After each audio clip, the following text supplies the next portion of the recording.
overcome your toxic thoughts. Sometimes the way we treat others needs to be addressed.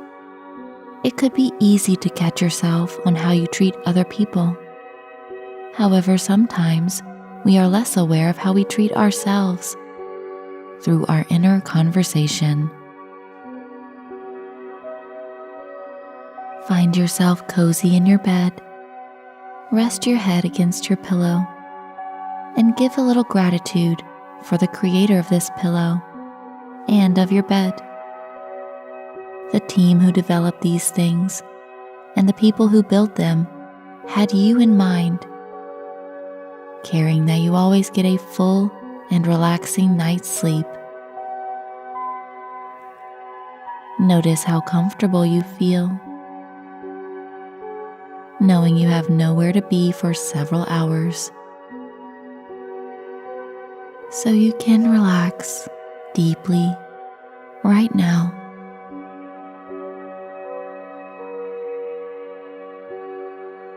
Make sure you've turned off all the lights and that there are no distractions. This will help you get the best night's sleep.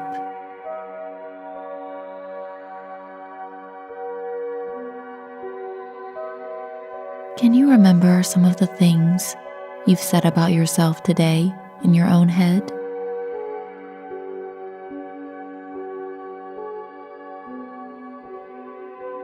Were there some beliefs that you surely thought represent who you are and always have? What if I told you that those were limiting beliefs because we create what we think and speak? Therefore, if you always said to yourself, "I'm bad at math," you will actually fulfill that statement. This is because we as humans create our own self-image. And usually our minds and bodies respond to these thoughts about ourselves. It's similar to a soldier being given an order that must be carried out. It's more simple than it may sound. So as you get cozy in your bed and begin to let your mind slow down from the long day of action that you've had, you can listen to this wonderful story about how we become what we think.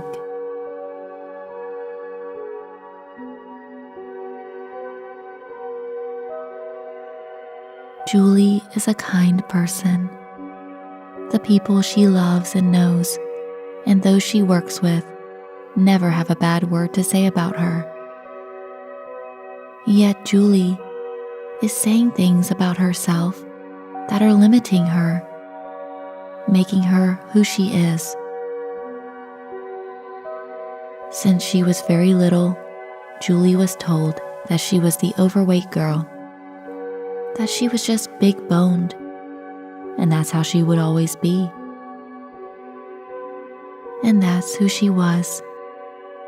So she always struggled with her weight. In Julie's mind, she was never happy about how she looked. Even though she'd been told her whole life that being big was who she was, it still didn't feel right to be so large.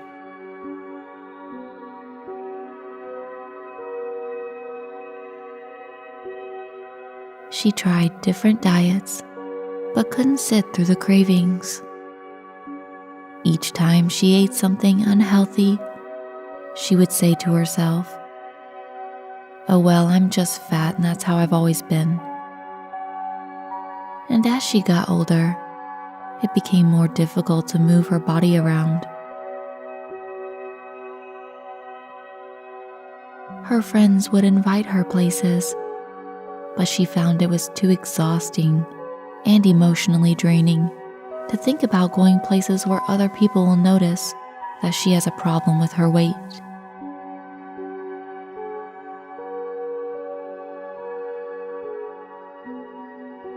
One day, Julie became fed up, and she decided that it was time to make a real change. She browsed the internet for days, trying to figure out what actually works for weight loss. And she stumbled upon some weight loss success stories. As she listened to people's testimonials, she started to see some things these people had in common. She saw their very real transformations, how they looked healthy and fit. These inspirational people changed the way they talked to themselves. Instead of calling themselves overweight, they said, "No, I am healthy and I care for my body." And instead of succumbing to cravings, they said, "No, I am stronger than any craving."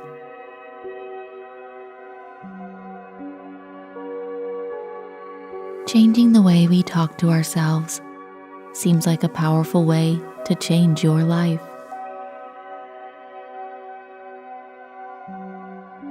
The advice was that every time the thought came up that I'm fat, you are actually giving that thought power, and your mind begins to carry out that order if you don't challenge its validity.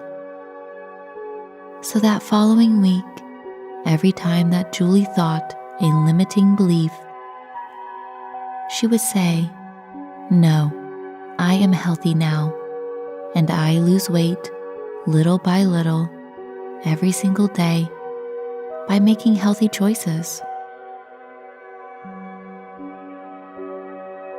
The first day of this new way of thinking, she successfully avoided getting a snack out of the vending machine at work.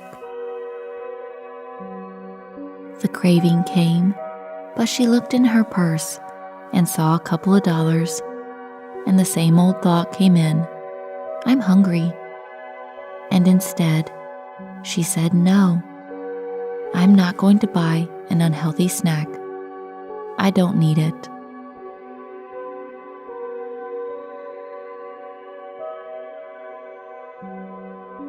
Her belly ached.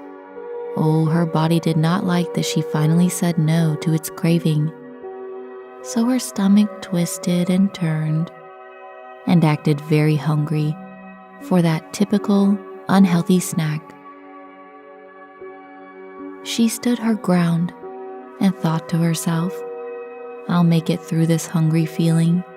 It's not going to kill me anyways." And before she knew it, the ill feeling of hunger completely faded away. She survived a craving. "That's it?" she said out loud. "My hunger didn't even last that long." Before, she thought that if she didn't attend to eating when she felt hungry, that it would get worse and worse until she was starving. However, sitting through a craving and feeling this feeling was a little challenging, but in the end, it didn't even continue. Maybe I've been reading this feeling wrong my whole entire life.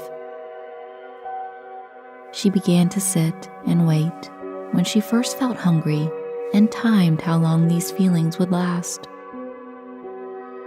Day after day, she would watch the clock as soon as she got hungry and see how long it would take for the feeling to pass away.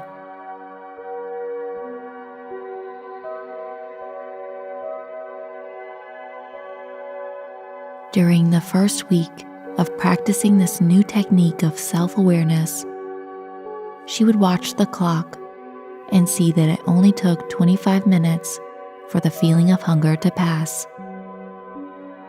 Then on the second week, only 15 minutes went by. Then on the third, 10 minutes. That's all it took to ride the wave of a craving. Julie's technique was looking at a clock and waiting patiently.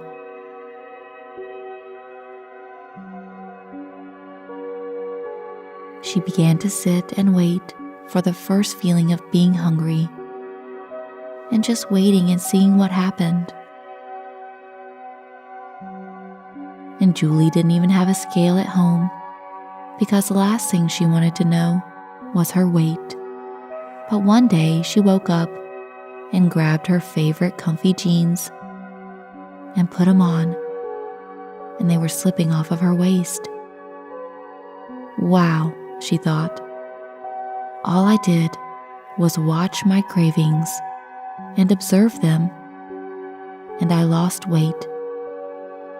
This is amazing. It really does matter how you talk to yourself.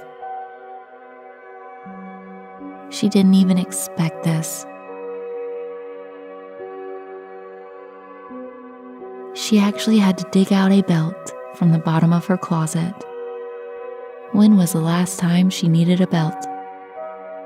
All she did was ride the wave of a craving instead of giving in, and look at the progress it made.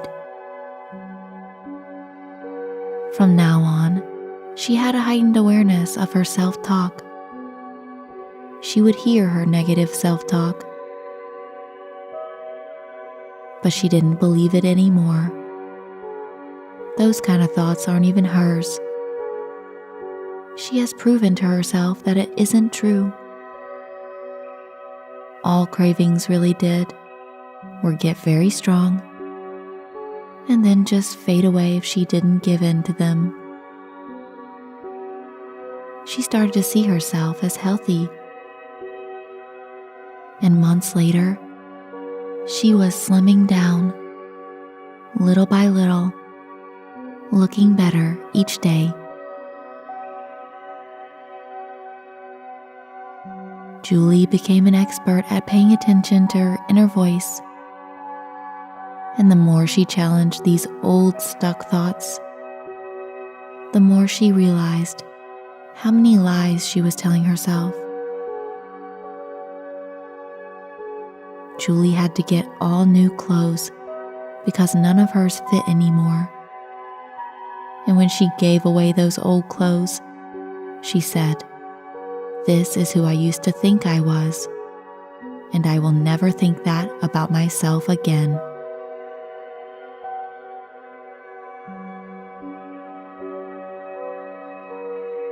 As you drift and dream to a sleepy land, think of Julie and how she watches the things she says in her head, and she challenges toxic thoughts.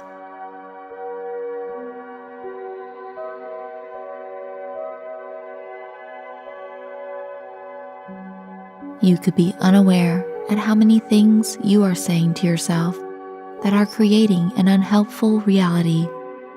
But as soon as you catch them, you can gain control over your reality.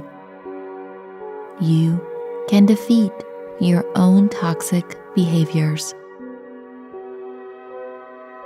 Have a wonderful night's rest, and remember, everything you think becomes reality.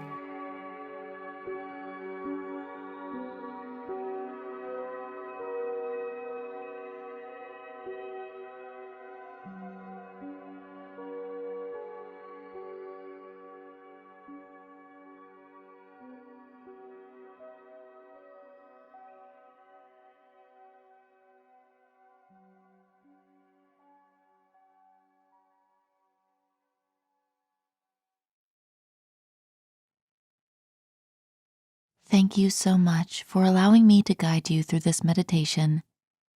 I hope it had a positive impact on your life. I encourage you to take a look at some of the other wonderful meditations available for you on our channel. If you find you need more support, check out the description below for our recommendations to further assist you to relax, stay calm, and sleep.